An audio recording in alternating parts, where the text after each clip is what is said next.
Hey guys, masala cashew எப்படி செய்கிறதுன்னு பார்க்கலாமா?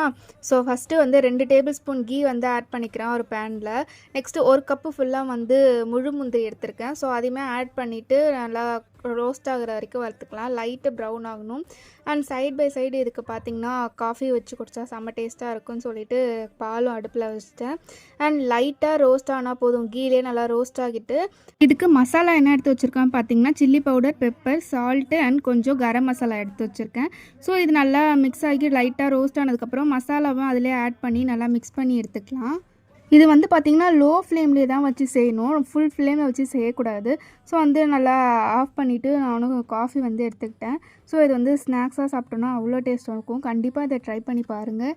அண்ட் இந்த ரெசிபி வந்து கண்டிப்பாக செஞ்சு பாருங்கள். அண்ட் வீடியோ பிடிச்சிருந்தா மறக்காமல் லைக், ஷேர் அண்ட் சப்ஸ்கிரைப் பண்ணிக்கோங்க. அண்ட் இதை பார்த்திங்கன்னா ஒரு கிளாஸ் ஜாரில் ஸ்டோர் பண்ணி வச்சிங்கன்னா சூப்பராக இருக்கும். Bye guys.